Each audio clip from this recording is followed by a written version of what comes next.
जय श्री राधे कृष्णा। हमारे YouTube channel में आप सभी का फिर से स्वागत है। दोस्तों, पुत्र प्राप्ति के लिए हमने आपको हरिवंश पुराण के पंचम कथा का कल आपको श्रवण कराया था।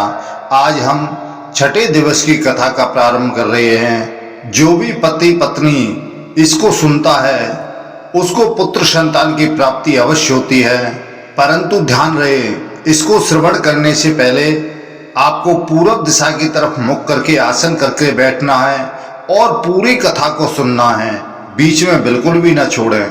तो दोस्तों, छठे दिवस की हम कथा आरंभ करें उससे पहले जो भी नए सदस्य हमारे इस वीडियो को देख रहे हैं, जो हमारे चैनल पर पहली बार आए हैं, कृपया वे चैनल को सब्सक्राइब करें, लाइक करें, शेयर करें और बगल में बेल आइकन बटन दबाना ना भूलें, जिससे हम जो भी वीडियो बनाएं उन सभी का नोटिफिकेशन आपके पास में पहुंचे और हमारी ऐसी सभी वीडियो का आपको लाभ मिले। गुरुर् ब्रह्मा गुरुर्विष्णु गुरुर्देवो महेश्वरा गुरुर् साक्षात् परब्रह्म तस्मै श्री गुरुवे नमः। अखंड मंडलाकारं व्याप्तं येन चराचरं तत्पदं दर्शितं येन तस्मै श्री गुरुवे नमः। नैमिषे सूतमासीन मपि वाद्या महामतिं कथामृता रसस्वादा कुशला सोनको ब्रवीत। बोलो गुरुदेव महाराज की जय, बोलो विष्णु भगवान की जय, बोलो व्यासी महाराज की जय, बोलो हरिवंश पुराण की जय। जनमेजय जी ने कहा कि हे तपोधन, वे राजा सगर विष के साथ क्यों उत्पन्न हुए थे? विष के साथ रहते हुए उनको मृत्यु क्यों नहीं आई? और मर्यादा से च्युत न होने वाले उन नरेश ने क्रोध में भरकर महाबली शक आदि क्षत्रियों के कुलेचित धर्म को क्यों नष्ट कर दिया? इसका आप मुझसे विस्तार पूर्वक वर्णन बतलाइए। तब वैशंपायन ऋषि जी कहते हैं कि हे राजन, राजा बाहु शिकार और जुए आदि व्यसनों में ही पड़ा रहता था। सुहेतात इस अवसर से लाभ उठाकर बाहु को राज्य को है तालजंग और संकों ने छीन लिया था। यवन, पारद, कम्बोज, वल्लभ और खस, इन 5 गणों ने भी है राजाओं के लिए पराक्रम किया था। राज्य के छिन जाने पर राजा बाहु वन को चला गया और उसकी पत्नी भी उसके पीछे पीछे गई। इसके बाद उस राजा ने दुखी होकर वन में अपने प्राणों को त्याग दिया। उसकी पत्नी यदुवंश की कन्या थी, वह गर्भवती थी, तब भी बाहु के पीछे पीछे वन में गई थी। उसकी सौत ने उसे पहले ही विष दे दिया था। जब वह स्वामी की चिता बनाकर उस पर चढ़ने लगी, उसी समय वन में विराजमान भृगुवंशी और ऋषि ने दया के कारण उसे रोका। तब उसने उनके आश्रम में ही विष गर्भ सहित गर्भ को, जो आगे चलकर सगर नामक महाबाहु राजा के रूप में प्रसिद्ध हुआ, उत्पन्न हुआ। राजा सगर कभी धर्म से च्युत नहीं हुए थे और उन्हें महामना सगर के जात कर्म आदि संस्कार करवाकर उन्हें वेद और शास्त्र पढ़ाए, फिर अस्त्र विद्या सिखाई। उन्होंने सगर को देवताओं के लिए भी असह्य महाघोर आग्नेय अस्त्र दिया था। जब वे अस्त्र बल और शारीरिक बल से संपन्न हो गए, तब क्रोध में भरकर रुद्र जैसे शीघ्रता से पशुओं का संहार करते हैं, उसी प्रकार उन्होंने हैयों का संहार कर डाला। इस प्रकार कीर्तिमानों में श्रेष्ठ उन वीर पुरुष ने संसार में अद्भुत कीर्ति पाई थी। इसके अनंतर उन्होंने शक, यवन, कम्बोज, पारद और पल्लवों को भी निशेष सर्वदा नष्ट करने का निश्चय किया। जब वीर और महात्मा सगर उनका सर्वनाश करने लगे, तब वे शक, यवनादि बुद्धिमान वशिष्ठ जी की शरण में गए और उनके पैरों में गिर पड़े। परम यशस्वी वशिष्ठ जी ने कुछ विशेष शर्तों पर उनको अभय दान दिया और सगर को उन्हें मरने से रोका, यानी मारने से रोका। सगर ने अपनी प्रतिज्ञा और गुरु के वाक्य की ओर ध्यान देकर उनके प्राण नहीं लिए, उनके धर्म को नष्ट कर दिया और उनका वेश बदल दिया। उन्होंने शकों के आधे सिर को मुड़वाकर छोड़ दिया, यवनों के सारे सिर को मोड़ दिया और पल्लवों के भी सिर को मुड़वा दिया। उन महात्मा नरेश ने पारदों के सिर को मुक्त केस खिले हुए केसों वाला कर दिया और पल्लवों के मसरूधारी केवल दाढ़ी वाला बना दिया और सबको स्वाध्याय तथा वसटकार से रहित कर दिया। तो हे तात, शक, यवन, काम्बोज, पारद, कोलीसर, महेश, दर्द, चोल और केरल ये सब क्षत्रिय ही थे। वशिष्ठ जी के वचन से महात्मा सगर ने इन सब का संहार न करके केवल इनके धर्म को ही नष्ट कर दिया था। उन धर्म विजयी राजा ने अश्वमेघ की दीक्षा लेकर खस, तोसार, चोल, मद्र, किष्किंधक, कौंतन, वंग, साल्व और कोंकण देश के राजाओं को जीता। इस प्रकार पृथ्वी का विजय करते हुए उन्होंने अश्वमेघ यज्ञ के लिए अपना घोड़ा छोड़ा। जब उनका घोड़ा घुमाया जा रहा था उस समय पूर्व दक्षिण में समुद्र के किनारे किसी ने उस घोड़े को चुरा लिया और उसे भूमि में छिपा दिया। उस समय राजा सगर ने अपने पुत्रों से उस स्थान को खुदवाया। समुद्र के खोदने पर उनके पुत्रों ने आदि पुरुष हरि अविद्या को हरने वाले कृष्ण सच्चिदानंद स्वरूप प्रजापति पुरुषोत्तम कपिल रूपी विष्णु को वहां सोते हुए समाधि में स्थित देखा। उनके योग निद्रा को त्यागने पर उनके नेत्र में से निकलते हुए तेज से वे सब राजकुमार भस्म हो गए। महाराज केवल बर केतु, सुकेतु, राजा धर्मरथ और वंश को चलाने वाला सूर पंचजन ये 4 राजकुमार ही जीवित बच गए से। उन्हें कपिल रूपी विभु हरि नारायण भगवान ने यह वरदान दिया था कि इक्ष्वाकु का वंश अक्षय रहेगा और राजा सगर की कीर्ति कभी नष्ट नहीं होगी। समुद्र उनका पुत्र कहा जाएगा, अर्थात भविष्य में यह सागर नाम से प्रसिद्ध होगा और उन्हें अक्षय स्वर्गवास मिलेगा। कपिल जी ने अपने नेत्र के तेज से भस्म हुए सगर पुत्रों को भी अक्षय लोकों की प्राप्ति होने का वरदान दिया। उस समय समुद्र ने अर्घ लेकर उन राजा यानी सगर को प्रणाम किया और सगर के इस कर्म के कारण समुद्र का सागर नाम पड़ गया। उन्होंने अश्वमेघ यज्ञ के घोड़े को भी समुद्र से प्राप्त किया। इस तरह महायशस्वी राजा ने 100 अश्वमेघ यज्ञ किए थे, ऐसा हमने सुना है। इन महाराज के पुत्रों की संख्या 60,000 थी। जन्मे जी कहने लगे कि हे महात्मा, सगर के 60,000 वीर और पराक्रमी पुत्र किस प्रकार उत्पन्न हुए? तब वैशंपायन जी कहते हैं कि हे राजन, सगर की 2 रानियां थीं, तब से उनके पाप नष्ट हो गए थे। उनमें बड़ी रानी विदर्भ नरेश की पुत्री थी और केसनी नाम से प्रसिद्ध थी। उन राजा की जो छोटी पत्नी थी वह बड़ी ही धर्मात्मा थी। वह अरिष्ट नेमी यानी कश्यप की पुत्री थी। उसके समान पृथ्वी पर कोई भी दूसरी रूपवती स्त्री नहीं थी। और उन्हें उन दोनों को जो वर दिया था उसे मैं तुमसे कहता हूं। और उन्हें कहा था कि दोनों में से कोई एक तपस्विनी रानी तो 60,000 पुत्र मांग लो और एक वंश चलाने वाले एक ही पुत्र को मांगे। अब जिसे जो वर अच्छा लगता वह उस वर को मांग ले। उनमें से एक पुत्र लोभनी स्त्री ने तो बहुत से सूरवीर पुत्रों को मांग लिया तथा एक ने एक ही वंशधर पुत्र को मांगा। तब मुनि ने कहा कि तथास्तु, ऐसा ही होगा। यह कहकर वरदान दे दिया। केसनी के सगर से असमंजस नामक पुत्र उत्पन्न हुआ। वह पंचजन नाम से प्रसिद्ध महाबलवान राजा था। दूसरी ने बीजों से भरी हुई एक तुम्बी उत्पन्न की। यह बात प्रसिद्ध है कि उस तुम्बी में तिल के समान 60,000 गर्भ थे, जो समय आने पर उत्पन्न हुए और क्रम से बढ़ने लगे। पिता ने उन गर्भों को घृत से भरे हुए घड़ों में डाल दिया और उनका पोषण करने के लिए एक एक घड़े पर एक एक करके उतने ही धाइयों को नियुक्त कर दिया। 10 महीने बीतने पर सगर की प्रीति को बढ़ाने वाले बहुत से बच्चे सुख पूर्वक समयानुसार उत्पन्न होने लगे। तो हे राजन, इस प्रकार सगर के 60,000 पुत्र उत्पन्न हुए थे और पृथ्वी पते हुए तूमी के बीजों की तरह, तूमी कहते हैं लौकी को, जो लौकी के मध्य में रखे हुए गर्भों से उत्पन्न हुए थे।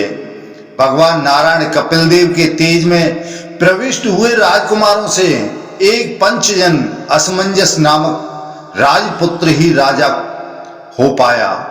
पंचजन असमंजस का पुत्र वीरवान अंशुमान हुआ। उसका पुत्र दिलीप हुआ, जो खडवांग नाम से भी प्रसिद्ध है।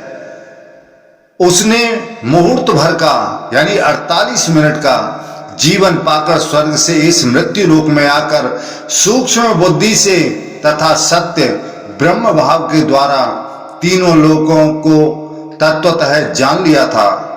दिलीप के पुत्र महाराज भगीरथ हुए। उन प्रभु ने नदियों में श्रेष्ठ गंगा जी को स्वर्ग से भूमि पर उतारा था। इंद्र के तुल्य पराक्रमी उन यशस्वी महापुरुष ने गंगा जी को समुद्र तक पहुंचा दिया और उन्होंने गंगा जी को अपनी पुत्री बनाया। इसलिए वंश का कीर्तन करने वाले विद्वान गंगा जी को भगीरथ की पुत्री भी कहते हैं। भगीरथ का पुत्र श्रुत नाम से प्रसिद्ध है। श्रुत का नाभाग नामक परम धार्मिक पुत्र उत्पन्न हुआ। नाभाग का पुत्र अम्बरीश हुआ। वह सिंधु द्वीप का पिता था। सिंधु द्वीप के अयुताजित नामक वीरवान पुत्र हुआ। अयुताजित के श्रुतुपर्ण नाम वाला महायशस्वी पुत्र उत्पन्न हुआ। वह दिव्य अक्षय धूत विद्या का रहस्यवेता राजा नल का सखा तथा बड़ा बली था। ऋतुपर्ण का पुत्र राजा आर्तुपर्णी हुआ। उसका पुत्र राजा सुदास हुआ, जो इंद्र का मित्र था। सुदास के सौदास नाम का पुत्र हुआ, जो राजा कलमांसपाद और मित्र सह नाम से प्रसिद्ध था। कलमांसपाद के सर्वकर्मा नाम से प्रसिद्ध पुत्र उत्पन्न हुआ और सर्वकर्मा का पुत्र अनरण्य नाम से विख्यात हुआ। तो ही नृपश्रेष्ठ, अनरण्य का पुत्र निग्न हुआ। निग्न के अनिमित्र और रघु नामक 2 श्रेष्ठ पुत्र उत्पन्न हुए। अनिमित्र के दुलदुह नाम वाला धर्मात्मा और विद्वान पुत्र उत्पन्न हुआ। दुलदुह के पुत्र दिलीप हुए, जो रामचंद्र जी के वृद्ध प्रपितामह थे। दिलीप के रघु नामक महाबाहु पुत्र उत्पन्न हुए। ये रघु अयोध्या में महाबली सम्राट हुए। रघु से अज उत्पन्न हुए। अज से दशरथ हुए तथा दशरथ से धर्मात्मा एवं महायशस्वी श्री रामचंद्र प्रकट हुए। राम के कुश नाम से प्रसिद्ध पुत्र उत्पन्न हुआ। कुश के अतिथि नामक पुत्र हुआ और अतिथि के पुत्र का नाम निषद था। निषद का पुत्र नल, नल का पुत्र नभ, नभ का पुत्र पुंडरीक और पुंडरीक का पुत्र क्षेमधनवा हुआ। क्षेमधनवा का पुत्र प्रतापी देवानीक हुआ। देवानीक के अहिनगु नामक प्रभावशाली पुत्र उत्पन्न हुआ। अहिनगु का पुत्र राजा सुधनवा हुआ और सुधनवा का पुत्र अनल नामक राजा हुआ। अनल के उक्त नामक धर्मात्मा पुत्र उत्पन्न हुआ। उक्त के पुत्र का नाम वज्रनाभ हुआ। वज्रनाभ के शंख नामक विद्वान पुत्र उत्पन्न हुआ, जो व्युसताश्व के नाम से भी प्रसिद्ध है। शंख का पुत्र पुष्प और पुष्प का पुत्र विद्वान अर्थ सिद्धि था। अर्थ सिद्धि का पुत्र सुदर्शन, सुदर्शन से अग्निवर्ण, अग्निवर्ण का पुत्र शीघ्र और शीघ्र के मरु नाम का पुत्र उत्पन्न हुआ। मरु योग का आश्रय लेकर कलाप द्वीप में रहने लगे। परम प्रसिद्ध मरु के पुत्र राजा बृहद्वल हुए। भरतसरव पुराण में नल नाम से दो ही राजा प्रसिद्ध हैं। एक वीरसेन पुत्र नल और दूसरा इक्ष्वाकु कुलोत्पन्न निषद पुत्र नल। विवस्वान सूर्य के वंश में ये परम तेजस्वी राजा उत्पन्न हुए हैं। यहाँ इक्ष्वाकु वंश में उत्पन्न हुए मुख्य राजाओं का वर्णन आपसे कह दिया है। जो मनुष्य अदिति नंदन भगवान सूर्य की तथा प्रजाओं के पोषण देवता श्राद्ध देव की इस सृष्टि परंपरा का भली भांति पाठ करता है, वह संतानवान होता है और निष्पाप रजोगुण रहित एवं दीर्घायु हो अंत में भगवान सूर्य का सायुज्य प्राप्त कर लेता है।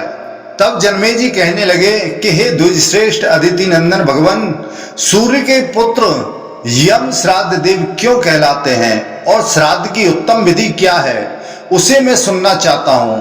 पितरों की आदि सृष्टि कैसे हुई, ये पितर कौन हैं? हमने ब्राह्मणों के मुख से यह बात सुनी है कि जो पितर स्वर्ग में स्थित हैं वे देवता के भी देवता हैं।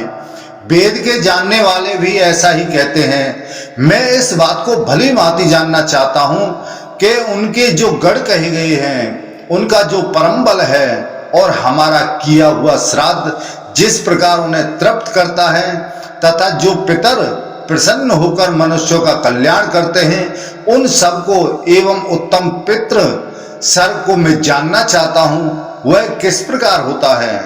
तब वैशंपायन ऋषि जी कहते हैं कि बहुत अच्छा, मैं तुमसे पितरों के उत्तम सर का वर्णन करूंगा।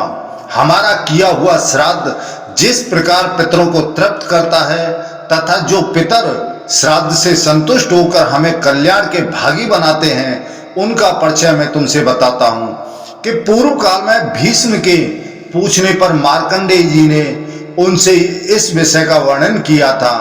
फिर महाभारत काल में सरसैया पर पड़े हुए भीष्म ने धर्मराज युधिष्ठिर ने भी पहले ऐसा ही प्रश्न किया था जैसा इस समय तुम मुझसे पूछ रहे हो। पितामह भीष्म ने युधिष्ठिर को जिस प्रकार उत्तर दिया वह सब मैं तुम्हें क्रम से बतलाऊंगा।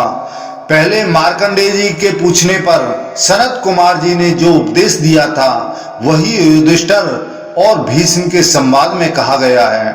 युधिष्ठिर ने पूछा कि हे धर्मज्ञ, पुष्टि चाहने वाला पुरुष किस प्रकार पुष्टि पा सकता है और कैसा कर्म करने से मनुष्य को शोक नहीं करना पड़ता, इसे मैं सुनना चाहता हूँ।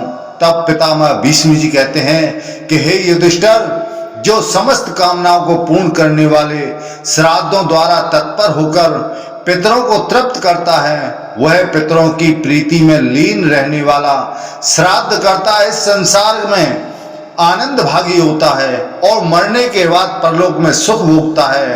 तो हे युधिष्ठिर, पितर धर्म चाहने वाले को धर्म, संतान चाहने वाले को संतान और पुष्टि चाहने वाले को पुष्टि भी प्रदान करते हैं।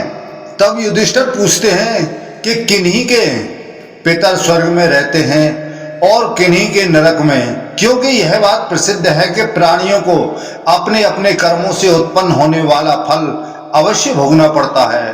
फल चाहने वाले पुरुष सदा पिता, पितामह और प्रपितामह के लक्ष्य करके श्राद्ध करते हैं। सर्वदा इन तीन पिंडों में ही दिए गए श्राद्ध पितरों को कैसे प्राप्त होते हैं और वे पितर जब स्वयं नरक में निवास कर रहे हैं तब वे फल भी कैसे दे सकते हैं, अथवा यदि वे पितर उनसे भिन्न हैं, अलग हैं, तो कौन है, उनका क्या परिचय है, हम किन पितरों की पूजा करें।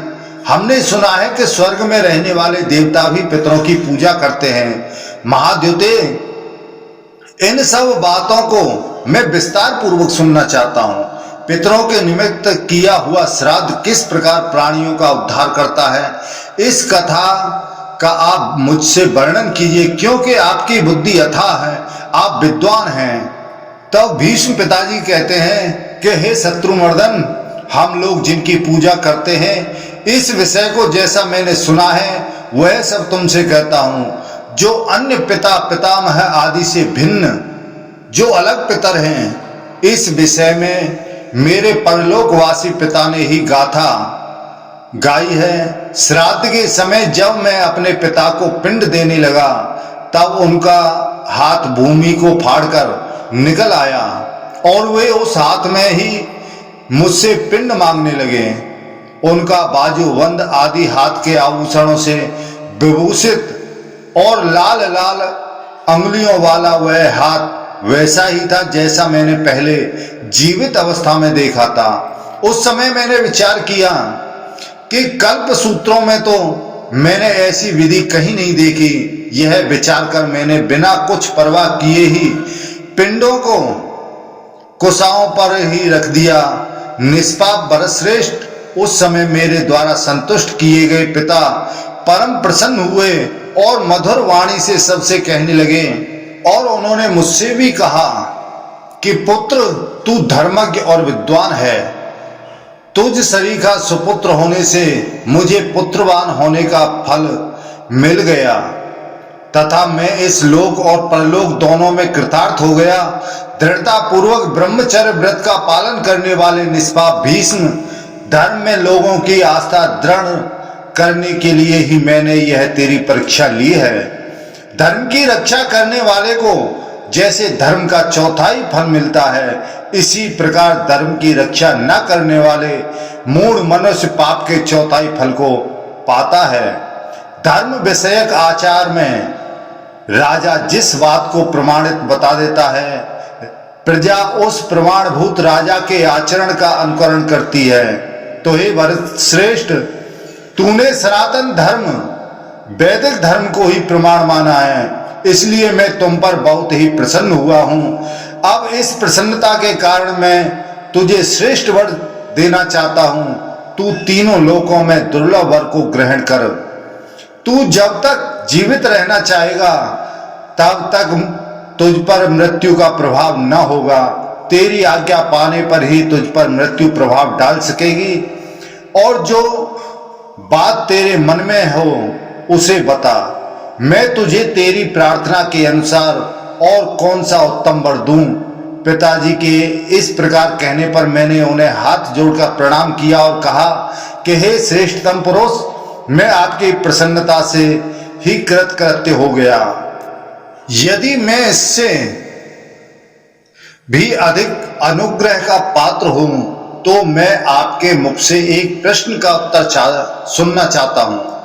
तब उन धर्मात्मा ने मुझसे कहा कि हे भीष्म, बता तू मुझसे क्या पूछना चाहता है। तू मुझसे जो कुछ पूछेगा तेरे उस संदेह को मैं दूर करूंगा। तब मैंने वहां अदृश्य होकर खड़े और पुण्यात्माओं के लोकों में पहुंचे हुए अपने पिता से कौतूहल में भरकर यह प्रश्न किया। जब भीष्म पिताजी कहते हैं कि पिताजी, पितृगण देवताओं के भी देवता सुने जाते हैं, देवता ही पितर हैं या दोनों अलग अलग हैं, हम किनकी पूजा करें। तो हे तात, दूसरे लोकों में गए हुए पितरों को हमारा दिया हुआ श्राद्ध कैसे उन्हें मिलता है, वह कैसे तृप्त होते हैं और श्राद्ध का क्या फल है। देवता, दानव और मनुष्य तथा यक्ष, नाग, गंधर्व, किन्नर और महासर्प आदि किसकी पूजा करते हैं। हे धर्मज्ञ, इस विषय में मुझे बड़ा कौतूहल और संदेह है। आप इसका मुझसे वर्णन कीजिए, क्योंकि मेरे विचार से आप सर्वज्ञ हैं। भीष्म के इस वचन को सुनकर के पिता शांतनु जी कहते हैं कि हे भरत श्रेष्ठ, जो बात तू मुझसे पूछता है उसे मैं संक्षेप में तुझसे कहता हूं। निष्पाप पितर जिस प्रकार उत्पन्न हुए हैं और उनको अन्न आदि देने से जो फल मिलता है, श्राद्ध में पितरों के कारण को अर्थात जिनके ये कार्य हैं उनको तू सावधान होकर सुन। हे तात, स्वर्ग में स्थित पितृ देवता आदि देवता ब्रह्मा जी के पुत्र हैं। देवता, असुर, मनुष्य, राक्षस, नाग, गंधर्व, किन्नर और महासर्प आदि उनकी ही पूजा करते हैं। वे श्राद्धों में तृप्त किए जाने पर देवताओं और गंधर्वों सहित जगत को तृप्त करते हैं। यह वेद अथवा ब्रह्मा जी का अनुशासन है। तू आलस्य रहित होकर श्रेष्ठ श्राद्धों का द्वारा उन पितरों का यजन कर, तब वे सब कामनाओं का फल देने वाले पितर तेरा कल्याण करेंगे। यदि तू नाम गोत्र आदि का उच्चारण करके उनकी आराधना करेगा तो वे पितर हमें और हमारे स्वर्गीय पितरों को भी तृप्त करेंगे और बाकी सब बातों को मार्कंडेय जी से तुझसे कहेंगे। वे पितृभक्त और आत्मज्ञान से परिपूर्ण हैं। आज ये मेरे ऊपर अनुग्रह करने के लिए ही श्राद्ध में आए हैं। इन महाभाग्यवान मार्कंडेय जी से ही तू इन प्रश्नों को पूछ। इतना कहकर शंतनु जी अंतर ध्यान हो गए। तब भीष्म कहते हैं कि हे युधिष्ठिर, तब मैंने पिताजी के कथनानुसार एकाग्र चित्त हो मार्कंडेय जी से फिर वही प्रश्न पूछा जिसके विषय में पहले पिताजी से जिज्ञासा की थी। तब महातपस्वी धर्मात्मा मार्कंडेय जी मुझसे कहने लगे कि हे भीष्म, मैं तुझसे सब बात कहता हूं, तू सावधान होकर सुन। प्राचीन काल में मैंने पितृ प्रसाद से ही दीर्घायु प्राप्त की थी और पितृभक्ति से ही इस संसार में बड़ा भारी यश पाया है। एक समय मैं मेरु पर्वत के ऊपर जाकर अनेक सहस्र वर्षों में पूर्ण होने वाले युगांत काल तक घोर तप करता रहा। इसी बीच मैंने एक समय पर्वत के उत्तर की ओर से एक बड़े भारी विमान को आते हुए देखा। वह अपने तेज से संपूर्ण आकाश को प्रकाशित कर रहा था। उस विमान के सिंहासन पर मैंने चमकते हुए सूर्य के समान दीप्त वाले तथा अग्नि में स्थापित किए हुए अग्नि के समान अंगुष्ठ मात्र पुरुष को लेटे हुए देखा। मैंने उन विभु को सिर झुकाकर प्रणाम किया और विमान में विराजमान उन दुर्धर्ष पुरुष की पाद्य और अर्घ से पूजा कर उनसे पूछा कि हे विभो, हम आपको कैसे जाने कि आप कौन हैं? नारायण, यद्यपि आपका यह स्वरूप नारायण के गुण शुद्ध सत्व से निर्मित तथा तप के प्रभाव से प्रकट हुआ है, मेरा विचार है कि आप देवताओं के भी देवता हैं। तब वे धर्मात्मा मुस्कुराकर कहने लगे कि हे निष्पाप, तुमने अभी भली प्रकार तप नहीं किया है, इस प्रकार तुम मुझे पहचान न सके। क्षण भर में ही उन्होंने दूसरे उत्तम स्वरूप को धारण कर लिया। ऐसे रूप वाला दूसरा कोई पुरुष मैंने पहले कभी नहीं देखा। तब सनत कुमार जी बोले कि हे मुनि, तुम मुझे विभु ब्रह्मा जी का ज्येष्ठ मानस पुत्र जानो। मैं उनके तप के प्रभाव से उत्पन्न हुआ हूं और मेरा शरीर नारायण के गुण शुद्ध तत्व से भरा हुआ है। प्राचीन काल से ही देवताओं में जो सनत कुमार प्रसिद्ध हैं, मैं वही हूं। हे भार्गव, तुम्हारा कल्याण हो। मैं तुम्हारी किस कामना को पूर्ण करूं? ब्रह्मा जी के जो दूसरे पुत्र हैं वे मेरे छोटे भाई हैं। वे मेरे 7 भाई परम दुर्धर्ष हैं। उनके वंश प्रतिष्ठित हैं। उनके नाम इस प्रकार हैं: क्रतु, वशिष्ठ, पुलह, पुलत्स, अत्रि, अंगिरा और बुद्धिमान मरीच। इन सब की देवता और गंधर्व सेवा करते हैं। ये देवता और गंधर्वों से पूजित ऋषि तीनों लोगों को अपने तप से धारण किए हुए हैं। तो हे मामुने, हम सनत कुमार सनक आदि तो अपने आत्मा को आत्मा में लीन कर प्रजा उत्पन्न करने के धर्म और काम को दूर करके यति धर्म का पालन करने वाले हैं। मैं जैसे उत्पन्न हुआ हूं वैसा ही कुमार हूं, अर्थात बालक के समान राग द्वेष आदि से शून्य हूं। अतः तुम मुझे कुमार जानो, इसलिए मेरा नाम सनत कुमार प्रसिद्ध है। तुमने मेरा दर्शन करने की अभिलाषा से भक्ति श्रद्धा पूर्वक तपस्या की है। मैं तुम्हारे सामने प्रकट हुआ हूं। बताओ, अब मैं तुम्हारी किस इच्छा को पूर्ण करूं? वे सनातन कुमार सनत कुमार जब इस प्रकार कह चुके और जब प्रसन्न होकर उन्होंने मुझे प्रश्न करने की आज्ञा दे दी, तब मैंने उनसे वार्तालाप किया कि हे निष्पाप भीष्म, तब मैंने उन सनातन ऋषि से पितरों की उत्पत्ति और श्राद्ध के फल संबंधी विषय में लेकर ही प्रश्न किया। मेरे पूछने पर उन देवेश्वर ने मेरे संदेह को दूर कर दिया। बहुत काल से आरंभ की हुई कथा के अंत में उन धर्मात्मा ने मुझसे कहा, मैं तुम्हारे प्रश्न से संतुष्ट हूं। तुम इन सब प्रश्नों का उत्तर यथार्थ रीति से सुनो। सो हे भार्गव, देवता लोग मेरी पूजा करेंगे, इस विचार से ब्रह्मा जी ने उनकी रचना की, किंतु वे फल के लोभ में पड़कर ब्रह्मा जी को छोड़ अपनी ही पूजा में लग गए, इंद्रिय तृप्ति के चक्कर में ही पड़ गए। इस पर ब्रह्मा जी ने उन्हें शाप दे दिया, जिससे उन मोहग्रस्त देवताओं की चेतना नष्ट हो गई और उन्हें कुछ भी ज्ञान न रह गया। फिर तो उनका अनुसरण करने वाला संसार में मोह में पड़ गया। इस प्रकार शाप हो जाने पर वे ब्रह्मा जी के चरणों में जाकर गिरे और उनसे क्षमा याचना की। तब ब्रह्मा जी ने लोक कल्याण की दृष्टि से उन देवताओं से इस प्रकार कहा, अब तुम प्रायश्चित करो, क्योंकि तुमने व्यभिचार पूज्य पूजा का व्यतिक्रम किया है। इसलिए तुम अपने पुत्रों से पूछो, तब तुम लोगों को ज्ञान प्राप्त होगा। तब देवताओं ने दुखी होकर अपने पुत्रों से प्रायश्चित कर्म के विषय में पूछा। फिर तो वे जितात्मा पुत्र बहुत सोच विचार कर उनसे बोले, धर्म ज्ञान में निपुण पुरुषों का कहना है कि वाणी, मन और कर्म से तथा नेत्रों से भी सदा प्रायश्चित होता है।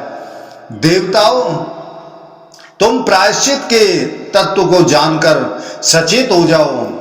फिर पुत्रों ने उनसे कहा कि हे पुत्रों, अब तुम जाओ। तब वे देवता पुत्रों द्वारा पुत्र कहे जाने पर अपनी निंदा समझते हुए तथा पुत्रों से भी असिसप्त होकर अपना संशय दूर करने के लिए ब्रह्मा जी के पास पहुंचे। तब ब्रह्मा जी ने देवताओं से कहा, तुम लोग ब्रह्मवादी हो, इसलिए उन्होंने तुमसे जो कुछ कहा है वह ठीक ही है, इसमें कुछ भी अनुचित नहीं है। तुम तो अपने शरीर की रचना करने वाले देवता होंगे और वे ज्ञान प्रदान करने वाले तुम्हारे पितर होंगे, इनमें तनिक भी संदेह नहीं है। देवताओं और पितरों, तुम दोनों आपस में एक दूसरे के पितर होंगे, इसमें तनिक भी संदेह नहीं है। देवताओं और पितरों एक दूसरे के पितर होंगे, इसमें कुछ भी संदेह नहीं है। स्वर्गवासियों, इस बात को तुम भली भांति जान लो। तब ये देवताओं, जिनका सारा संसार ब्रह्मा जी द्वारा नष्ट हो गया था और जो परस्पर प्रीति युक्त थे, पुनः पुत्रों के पास आए और उनसे बोले, तुम हमारे पितर हो, क्योंकि तुमने हमको ज्ञान प्रदान किया है। तुम धर्मज्ञ हो, तुम्हारी क्या इच्छा है, तुम्हें क्या वर दिया जाए। तुमने जो बात कही है वह सब ठीक है, इसमें अनुचित नहीं है, परंतु तुमने जो हमें पुत्र का कहकर संबोध किया है, इस कारण तुम पितर होगे, इसमें कुछ भी संदेह नहीं है। जो प्राणी श्राद्धों द्वारा पहले पितरों का पूजन किए बिना ही जो कुछ क्रियाएं करेगा, उन क्रियाओं का फल राक्षस, दानव और सर्पों को प्राप्त होगा। तुम दिव्य पितर हो, तुम्हारे द्वारा श्राद्धों से परिपुष्ट किए गए लौकिक पितर स्वयं तृप्त हो, अपने अधिदेवता सोम की वृद्धि करेंगे। श्राद्धों से आप्यायित होता हुआ चंद्रमा समुद्र, पर्वत, वान और चर अचर प्राणियों से भरे हुए लोगों को आप्यायित यानी तृप्त करेगा। जो मनुष्य पुष्टि पाने की इच्छा से श्राद्ध करेंगे, पितर उनको सदा पुष्टि और संतान देंगे। जो पुरुष सर्वत्र विद्यमान पिता, पितामह और प्रपितामह को उनके नाम और गोत्र का उच्चारण कर 3 पिंड देंगे, श्राद्ध दान से तृप्त हुए पितर उनकी सदा वृद्धि करेंगे। परमेष्ठी ब्रह्मा जी ने पहले ही ऐसी आज्ञा दी है कि स्वर्गवासियों, उनका वचन अब सत्य हो, हम सब परस्पर पुत्र और पितर हैं। तब सनत कुमार जी ने कहा कि हे मुनि, जो देवता हैं वे ही पितर हैं और जो पितर हैं वे ही देवता हैं। इस प्रकार ये देवता और पितर आपस में एक दूसरे के पिता और पूज्य हैं। तब मार्कंडेय जी कहते हैं, हे गंगा नंदन भीष्म, तेजस्वी देव, भगवान सनत कुमार के इस प्रकार कहने पर मैंने काम क्रोध आदि शत्रुओं का दमन करने वाले उन देव श्रेष्ठ अव्यय भगवान सनत कुमार से अपने जिन सारे संदेहों को आरंभ से पूछा था उन्हें मुझसे सुनो। श्राद्ध के द्वारा चंद्रमा को पुष्ट करने वाले तथा देवताओं के भी श्रेष्ठ देवता पितरों के कितने गण हैं और वे किस लोक में प्रतिष्ठित रहते हैं। सनत कुमार जी कहते हैं कि याजकों में श्रेष्ठ मार्कंडे स्वर्ग में रहने वाले 7 पितर माने गए हैं। उनमें 4 तो मूर्तिमान हैं और 3 मूर्ति रहे। तपोधन मैं उनके लोक सृष्टि प्रभाव और महत्व का विस्तार पूर्वक वर्णन करता हूं। धर्ममय शरीर धारण करने वाले पितरों के जो 3 परम गण हैं उनके नाम और लोकों का भी वर्णन करता हूं, उसे भी आप सुनिए। उन पितरों के सनातन नाम वाले लोक हैं जहां वे तेजस्वी भौतिक शरीर से रहित दिव्य रूप वाले पितृगण जो प्रजापति के पुत्र हैं वहां निवास करते हैं। हे द्विजश्रेष्ठ, बैराज प्रजापति के पुत्र होने के कारण वे बैराज नाम से प्रसिद्ध हैं। देवगण शास्त्रोक्त विधि से इन बैराज पितरों का पूजन करते हैं। ये योगाभ्रष्ट होने के कारण सनातन ब्रह्मलोक में पहुंचने पर भी सहस्र युगों के अंत में ब्रह्मा जी के साथ मुक्त नहीं होते। अतः दूसरे कल्प में प्रजापति से ही ब्रह्मवादी मुनि के रूप में फिर प्रकट हो जाते हैं। वे फिर पूर्व कल्प की स्मृति होने से परम उत्तम सांख्य योग का अनुष्ठान करके सिद्ध हो जाते हैं और पुनरावृत्ति यानी जन्म मरण से रहित योग गति को प्राप्त होते हैं। सो हे तात, जो पहले योग बल से सोम को पुष्ट करते हैं वे ही पितर योगियों के योग को बढ़ाने वाले हैं। इसलिए इन योगियों के लिए विशेष रूप से श्राद्ध करना चाहिए। यही सोम की वृद्धि करने वाले सोमपा नामक पितरों का प्रथम सर्ग है। इन बैराज पितरों की मानसी कन्या का नाम मेना है। वह महागिरी हिमाचल की श्रेष्ठ पत्नी है। उसका पुत्र मैनाक कहा जाता है। मैनाक का पुत्र महागिरी श्रीमान क्रौंच जो पर्वत है, जो पर्वतों में श्रेष्ठ और नाना प्रकार के रत्नों से भरा पड़ा है। पर्वतराज हिमालय ने मेना के गर्भ से 3 कन्याएं उत्पन्न की, जिनके नाम थे अपर्णा, एक पर्णा और तीसरी एक पाटला। इन तीनों कन्याओं ने ऐसी घोर तपस्या का अनुष्ठान किया जो देवताओं और दानवों के लिए भी दुष्कर थी। इससे उन तीनों ने स्थावर जंगम सहित समस्त लोगों को संतप्त कर दिया। उन तीनों यानी उन दिनों एक पर्णा एक ही पत्ता खाकर रह जाती थी और एक पाटला ताम्र पुष्पी के एक ही पुष्प को आहार रूप में ग्रहण करती थी। उनमें से एक अपर्णा सर्वथा निराहार रहने लगी। तब वह मातृ स्नेह के कारण दुखित हो उसकी माता ने उससे अरे ऐसा मत कर कहकर निराहार रहने का निषेध किया। वह दुश्चर तप करने वाली सुंदरी देवी इस प्रकार माता द्वारा कहे जाने पर इस उमा नाम से ही तीनों लोकों में विख्यात हो गई। उसी प्रकार वह योग धर्म का पालन करने वाली उसी नाम से विख्यात हुई। भार्गव इन 3 कुमारियों की तप शक्ति से युक्त होकर ही यह जगत स्थिर रहेगा। इन तीनों का शरीर तपोमय है। ये सब योग बल से संपन्न हैं तथा ये सभी ब्रह्मवादिनी और ऊर्ध्व रेता हैं। उमा उन सब में श्रेष्ठ, ज्येष्ठ, सुंदरी और महान योग बल से संपन्न थी। उनका विवाह महादेव जी से हुआ। महाब्रह्मान एक पर्णा बुद्धिमान महात्मा योगाचार्य असित देवल की पत्नी रूप में दी गई। इसी प्रकार एक पाटला जैगी सभ्य को ब्याही गई थी। ये दोनों महाभाग्यवती कन्याएं योगाचार्यों की सेवा में उपस्थित हुई हैं। अब दूसरे गण अग्निश्वांत पितरों का वर्णन करते हैं। पितरों के लिए दूसरे सोमपद नाम वाले लोग हैं। जहां मारीच प्रजापति के पुत्र पितर होकर रहते हैं, वहां देवता इनकी पूजा करते हैं। ये सब अमित तेजस्वी पितर अग्निश्वांत नाम से प्रसिद्ध हैं। अच्छोदा नाम की नदी इनकी मानसी कन्या है। उसी से अच्छोद नामक प्रसिद्ध सरोवर प्रकट हुआ है। उस नदी रूपी मानसी गंगा कन्या ने इन पितरों को पहले कभी नहीं देखा था। उस पवित्र मुस्कान वाली ने अमूर्त पितरों को भी दिव्य दृष्टि से देखा, पर उन्हें देखकर वह यह न जान सकी कि ये मेरे पिता हैं और मैं इनके मन से उत्पन्न हूं।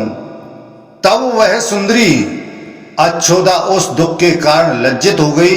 फिर उसने वसु को, जो आयु के यशस्वी पुत्र अमावसु नाम से विख्यात अंतरिक्षचारी और स्वर्ग में अद्रिका अप्सरा के साथ विमान में बैठे थे, उनको देखा और उन्हीं को अपना पिता मान लिया। वह इच्छानुसार रूप धारण करने वाली स्त्री दूसरे को पिता बनाकर मानसिक व्यभिचार के कारण योग भ्रष्ट होकर गिरने लगी।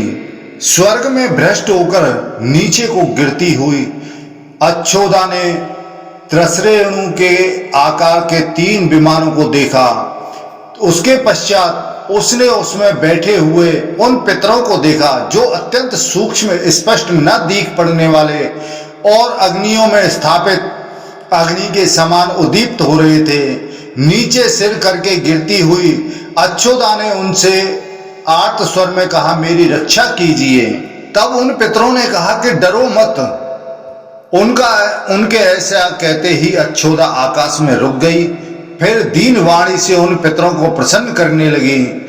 व्यतिक्रम के कारण पुत्री को ईश्वर में से भ्रष्ट हुई देख वे पितर कहने लगे, हे सुचिस्मिते, तू अपने ही दोष से ईश्वर से भ्रष्ट होकर गिर रही है। स्वर्गस्थ देवता जिन शरीर के द्वारा जैसा कर्म करते हैं, उन कर्मों का फल वे उन शरीरों को ही धारण करके भोगना पड़ता है, उन्हें भोगते हैं। देव योनि में देव योगवश बने हुए कर्म तत्काल ही फल देते हैं और मनुष्य योनि में किए हुए कर्मों का फल मरने के बाद मिलता है। तो हे पुत्री, तू मरने के बाद तपस्या का फल प्राप्त करेगी। पितरों के इस प्रकार कहने पर उसने अपने पितरों को प्रसन्न किया। तब उन लोगों ने दया पूर्वक उसके कल्याण के विषय में विचार किया। वे अवश्य होने वाली घटना को जानकर उससे कहने लगे, जब यह महात्मा वसु मृत्यु लोक में मनुष्य योनि में उत्पन्न होगा, तब तू इस राजा की कन्या होगी। इस प्रकार इसकी कन्या बनकर तू फिर अपने दुर्लभ लोकों को प्राप्त करेगी। तू पाराशर ऋषि का वंशधर पुत्र उत्पन्न करेगी। वह ब्रह्मर्षि एक वेद को 4 भागों में विभक्त करेगा। फिर तू जो महाविष शांतनु नाम वाले राजा की कीर्ति को बढ़ाने वाले 2 पुत्रों को उत्पन्न करेगी।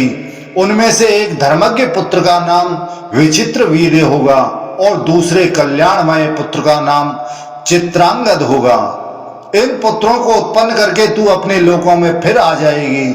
पितरों का व्यतिक्रम करने के कारण तुझे कुत्सित जन्म मिलेगा।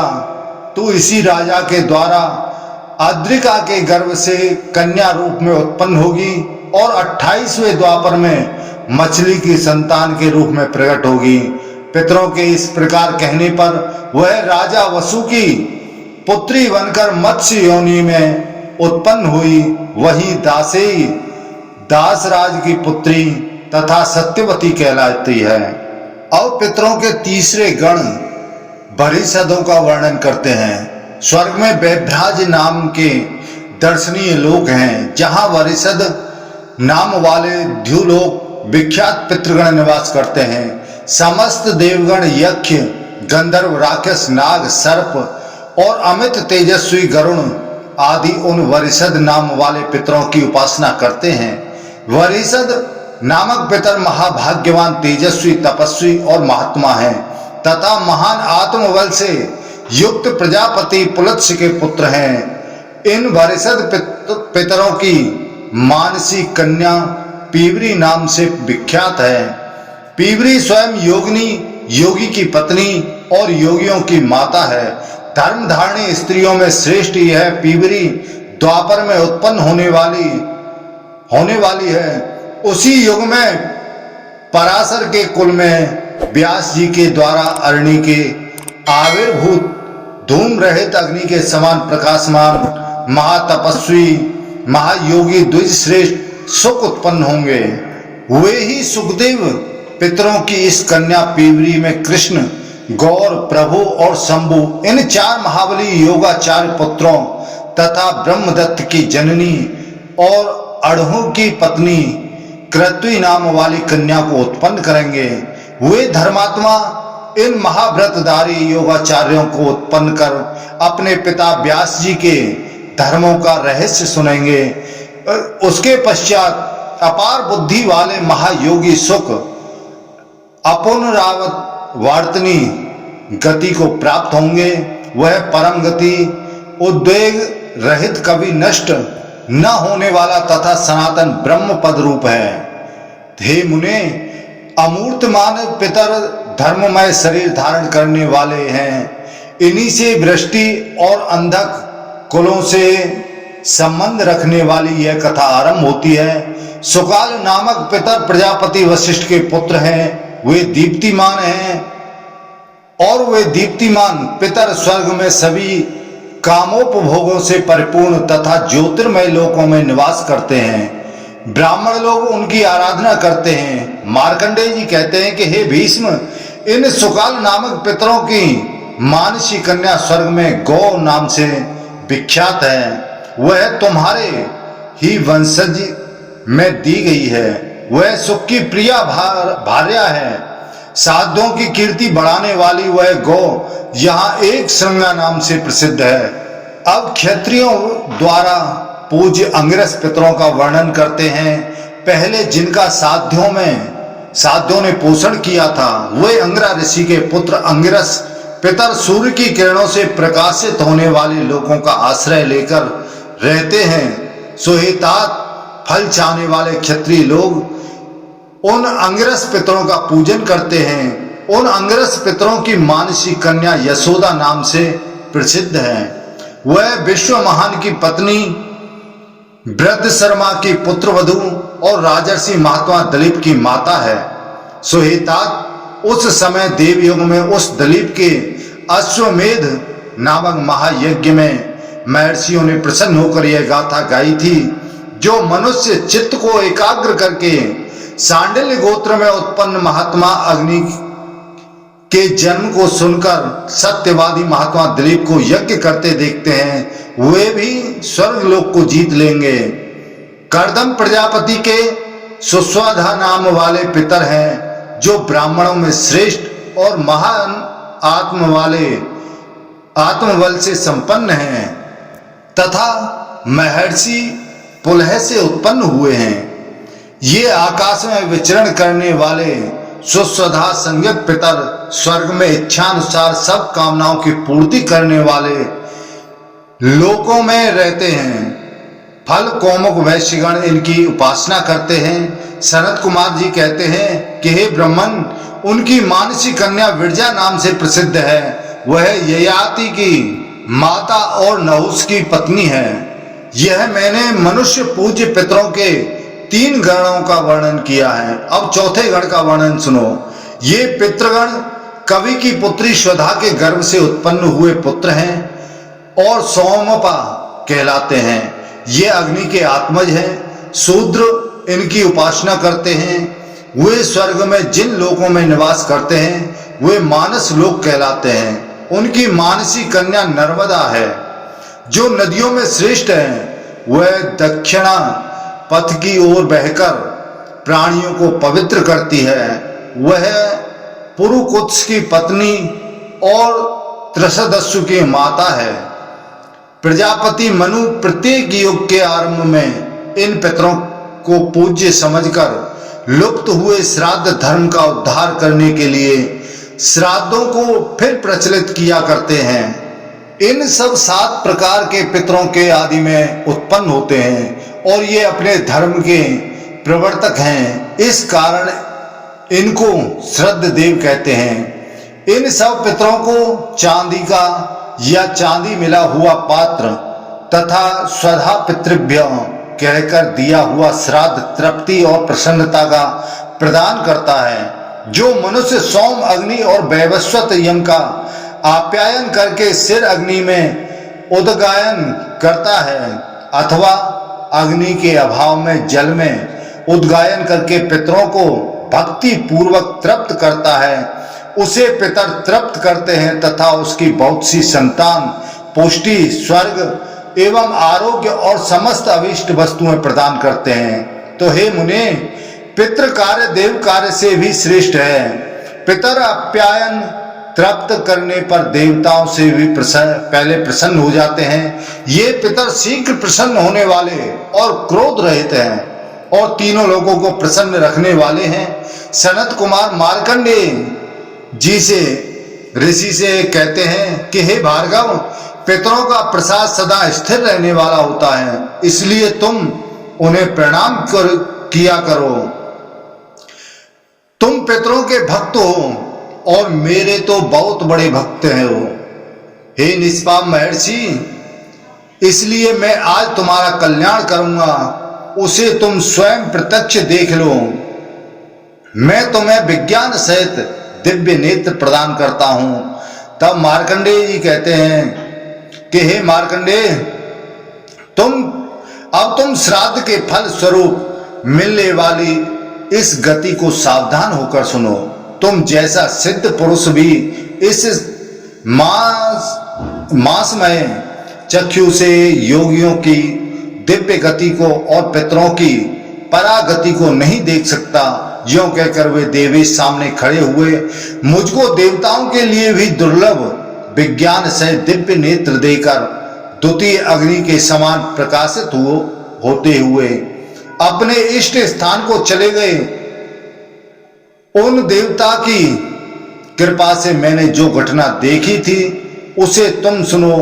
पृथ्वी में उस घटना का जानना मनुष्यों के लिए बहुत ही बेहद जरूरी है और कठिन भी है। तब मार्कंडेय जी कहते हैं कि सनत कुमार जी ने अंतर्ध्यान होने से पहले मुझे इस प्रकार कहा कि हे तात, पूर्व युग में कुछ ब्राह्मण रहते थे जो भरद्वाज के पुत्र थे। वे योग धर्म का सेवन करते करते दुराचार में फंस जाने के कारण स्वर्ग से भ्रष्ट हो गए और वे योग धर्म का उल्लंघन करने वाले ब्राह्मण अचेतन से होकर महान मानसरोवर के तट पर आकर गिरे। वे सभी जल में डूबते हुए पुरुष के समान मोह में पड़ गए और उसी योग विषय का विचार करते करते योग के तत्व को बिना पाए ही मर गए। अब वे योग भ्रष्ट नर श्रेष्ठ भरद्वाज पुत्र जो दीर्घ काल तक देवताओं में रह चुके हैं, कुरुक्षेत्र में कौशिक के पुत्र बनकर उत्पन्न होंगे। वे ब्राह्मण होने पर भी पितरों के लिए धर्म श्राद्ध के बहाने हिंसा करेंगे। फिर वह हिंसा रूपी पाप करने के कारण भ्रष्ट होकर कुत्सिक योनि में उत्पन्न होंगे, परंतु पूर्व जन्म के पितरों की कृपा के कारण उस निंदित योनि में उत्पन्न होकर भी उनको पूर्व जन्म की स्मृति बनी रहेगी। वे प्रत्येक जन्म में धर्मात्मा रहकर अपने चित्त को सावधान रखेंगे और अंत में अपने कर्मवश फिर ब्राह्मणत्व को प्राप्त कर लेंगे। उस जन्म में वे पुनः अपने पूर्व जन्म के योग को पाएंगे और फिर सिद्धि को पाकर शाश्वत स्थान को प्राप्त करेंगे। इसी प्रकार तुम्हारी बुद्धि भी बारंबार धर्म में ही लगी रहेगी और तुम्हें योग धर्म के विषय में सब प्रकार से उत्पन्न बुद्धि प्राप्त होगी। अल्प बुद्धि मनुष्यों को योग सिद्धि मिलना सदा दुर्लभ है। उन्हें कदाचित योग सिद्धि मिल भी जाए तो मृगया आदि व्यसनों से क्रूर होकर उसे नष्ट कर डालते हैं। वे अधर्म के कामों में ही लगे रहते हैं तथा अपने गुरुजनों को भी कष्ट डालते रहते हैं। जो अयाच्य से याचना नहीं करते, शरणागतों की रक्षा नहीं करते हैं, कृपण दीन पुरुषों का अपमान नहीं करते तथा जो धन की गर्मी से मदमत अभिमान नहीं होते, जिनका आहार विहार शास्त्रानुकूल होता है, जो अपने कर्मों में शास्त्रानुसार चेष्टा करते हैं, ईश्वर के ध्यान और स्वाध्याय में परायण रहते हैं, नष्ट हुई वस्तु को पाने के लिए चोर आदि को नहीं ढूंढते, सर्वदा भोग में ही लीन नहीं रहते, सर्वदा मधु मांस का भक्षण नहीं करते और सर्वदा काम पारायण भी नहीं करते, तथा जो सर्वदा ब्राह्मणों की सेवा करते हैं, अनार्य पुरुषों की बातों में आसक्त नहीं होते, जिनको कभी आलस्य नहीं सताता, जो अत्यंत अभिमान में आसक्त नहीं रहते, सदा आत्म मीमांसा करने में लगे रहते हैं, ऐसे शांत चित्त वाले, क्रोध को जीतने वाले, मान तथा अहंकार रहित मनुष्यों को योग सिद्धि मिलती है, क्योंकि पृथ्वी में योग की प्राप्ति अति दुर्लभ है। ऐसे व्रतों का पालन करने वाले मनुष्य ही कल्याण के पात्र होते हैं। वे भरद्वाज पुत्र ऐसे ही ब्राह्मण बनकर उत्पन्न हुए हैं। वे अपने प्रमादवश दोष का स्मरण करते रहते हैं और ध्यान तथा स्वाध्याय में लगे रहकर शांत मार्ग में स्थित रहते थे। धर्मज्ञ भार्गव योग धर्म से श्रेष्ठ और कोई धर्म नहीं है, वह सभी धर्मों से श्रेष्ठ है, तुम उसी का आचरण करो। यदि तुम श्रद्धा पूर्वक प्रयत्नशील एवं योग धर्म में परायण रहकर हल्का भोजन करते हुए जितेंद्रिय रहोगे तो काल क्रम से तुम्हें योग सिद्धि प्राप्त हो जाएगी। तब मार्कंडेय जी कहते हैं कि इतनी बातें कहकर भगवान सनत कुमार वहीं अंतर्ध्यान हो गए। ये सनत कुमार की सेवा में बीते हुए 18 वर्ष मुझे एक दिन के समान प्रतीत हुआ। 18 वर्ष तक उन देवेश की उपासना करते रहने पर भी उनकी कृपा के कारण उस समय मुझे कुछ भी ग्लानि नहीं हुई। निष्पाप मुझे भूख प्यास और समय आदि का कुछ भी मालूम नहीं हुआ। बाद में शिष्य के द्वारा मुझे समय का पता चला। तो इस प्रकार जो पति पत्नी हरिवंश पुराण की कथा का श्रवण करेंगे उन्हें पुत्र संतान की प्राप्ति अवश्य होगी। तो दोस्तों, आज हमने छठे दिवस की कथा का आपको श्रवण कराया है। यह वीडियो आपको कैसा लगा? हमें उम्मीद है अच्छा लगा होगा। कृपया चैनल को सब्सक्राइब जरूर करें। जय श्री राधे कृष्णा। बोलो हरिवंश पुराण की जय, बोलो विष्णु भगवान की जय, बोलो व्यास जी महाराज की जय।